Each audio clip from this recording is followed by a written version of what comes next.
It's precisely 11 minutes to the hour. You're listening to Paris Live PM on Radio France International. Well, that brings us to the tail end of our program and our Live on Live feature. Today, we take a closer look at one of the world's most reclusive states, Eritrea in East Africa. Bordered by Sudan, Ethiopia and Djibouti, Eritrea has had no functioning parliament or independent press since 2001. Now, there's a lot we don't know about this country, but someone who knows more than most is our guest today, RFI journalist Leonard Vincent from the French Africa desk and author of the book Les Eritreens, The Eritreans, which has now been released in French in paperback. You're very welcome to the program, Leonard. Thank you, Amanda. Now, the UN says that Eritrea's human rights situation is abysmal, with indefinite military conscription, leading thousands of people to flee the country every month. You spoke with people who have fled. What sorts of things do people say about the situation back home? Basically, what they say is that their life has been stolen by the state. Most of them give pretty gruesome details about this military service. When you are 17, you end up, your last year of high school has to be spent in the Sawa military camp near the border with Sudan, where the conditions of life are extremely hard. Rape is not unusual for young women. Beatings, arbitrary imprisonment, and sometimes death occur quite often for these youth. So after you finish this 18-month military training, and you graduate, you do not master your destiny. You are put somewhere at the will of the Ministry of Defense or the army or the presidency, according to what more or less what you can do and what abilities you have, and also what kind of well-placed friends you have in the government. You are placed somewhere in a mine shaft or on building roads or teaching to little kids in the suburbs somewhere. I mean, you don't choose anything of your life. And on top of that, you have the political oppression of a state that can be qualified as a totalitarian state. There is no free press, there is no freedom of association, freedom of expression. The state controls absolutely everything. So you mentioned the military conscription there. There has been, though, a resistance to this, hasn't there, inside Eritrea? There has been in recent years attempts to show that the people inside Eritrea don't all agree with the state, which is something very unusual in this kind of environment. But there are, few people, clandestine operations, non-violent operations. They distribute leaflets, they put up posters on the walls, they sometimes speak with the international press, but it's a very small group. Basically, what the Eritrean youth is doing is making a revolution with their feet, fleeing the country as a way of protesting against the government. They all say that. There is no way to protest without losing your life inside the country. So they leave. It's a form of protest, and they are trying to rebuild their life outside somewhere. So one day, when this regime will be gone, they will be able to go back and rebuild their country. Apart from the obvious goal of regime change, what else are these people hoping to achieve, perhaps in the short term? Basically, I mean, they're not really well politicized. I mean, they don't think about regime change. They think that it will happen one day because Isaias Afwerki, the president, is an old man now, and that one day he will leave. So they know it will happen, but it's not their concern. Their primary concern is, they are exhausted by the political oppression. They are exhausted by the theft of their destiny. So they just want to rebuild themselves, to be, at ease somewhere and to be able to live a normal life. I mean, when they come to Europe and when they finally end up to Europe, in Europe.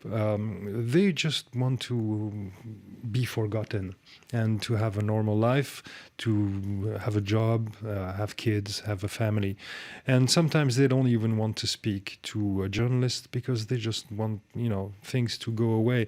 What they have been through, not only inside the country with this political oppression, but also on the road to Europe, is so awful, so violent that most of them are very traumatized. Yeah, and Eritreans obviously, after I think Syrians and Afghans being the third largest refugee group coming to Europe. We're a country of 5.5 million, which is a very small country. It's one of the most important humanitarian crises of our time. Yeah, absolutely. Can you tell us a little bit about the security forces employed by the president? I understand that not only there's the National Army, but he also has a personal security force, doesn't he? Yes. Defectors from the inner circle of the president talk of a 6,000 men strong force obeying only orders from the president or his cabinet. I mean, this state has been ruled by a small clique of men around President Isaias Afwerki.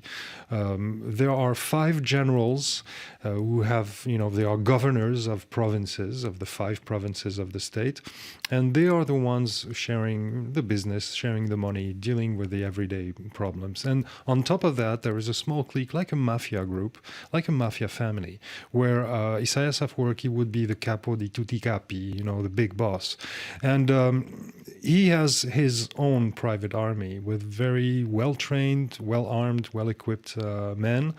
Presumably well paid. Well paid. I mean, when you are in the military service, it's very easy. I mean, your pay is something like $30 a month, and sometimes you are not paid because you've been a naughty boy. You've been talking against your salary or somebody, your sergeant or your colonel or whatever. So it's an easy punishment, and you need around $150 a month in Eritrea, according to the international institutions, to live a decent life. So imagine with a $30 salary. So yes, he has his own private army, and there's also the State Security Service, which is under the direct command of Isaias Afwerki, which hires a lot of people. I mean, it's a state where denunciation of your neighbor, of sometimes your family member, is something very, very ordinary. People don't talk inside the country. They don't talk, of course, to the international press when they manage to get a visa, but they don't talk inside the families because you never know who your cousin is, who is working with. If he himself doesn't have a threat on him, where somebody from the state security told him, if you don't spy on your cousin, you will be jailed.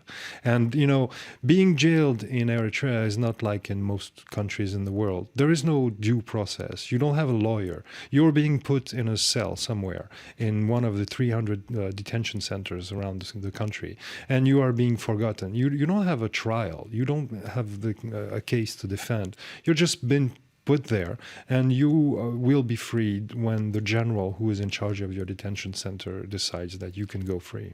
And with no independent media in Eritrea, what's the people's understanding of their situation? Presumably the only information they get is from the government. Well, yes, there is a very well-organized propaganda machine. So the government, passes its message quite easily, and people listen and watch Eri TV. First of all, because it's the only media that speaks Tigrinya, which is their national language, and that broadcasts their music and have their artists and films shown. So it's pretty popular even in the diaspora. But then now you can watch the BBC or Al Jazeera or Al Arabiya or the international news media on your TV with a dish. And there is also one very original and interesting media, which is Radio Arena. I say in my book how I met this man, this young Eritrean journalist with whom we started Radio Arena in 2009. He was the former presenter of the news program, the evening news program on RFI, the public broadcasting. And he defected in 2008, and I helped him build this radio that broadcasts now inside Eritrea through the satellite. So people now have a new source of information in Tigrinya with Radio Arena. And Arena is trying to, not inform only on the situation of the country itself, but also from the outside world. So they know about the French politics, they know about the US primaries, they know about all this. And most of all, during the liberation struggle against the Ethiopians, there was a special brigade in the guerrilla group that was called Bado Celeste, which means 09. And 09 was a special group in charge of spreading rumors and having information circulate. So you never knew what was true or what was not true. It's sort of, spreading confusion. Absolutely, and it still continues today. The state uses it, but also the opposition. Absolutely. So much to talk about. Such an interesting and worthy subject that's so often overlooked by the media. Unfortunately, that's all we've got time for. Our thanks there to Leonard Vincent from RFI's French service. That brings us to the end of our program. Thanks for listening to Paris Live PM.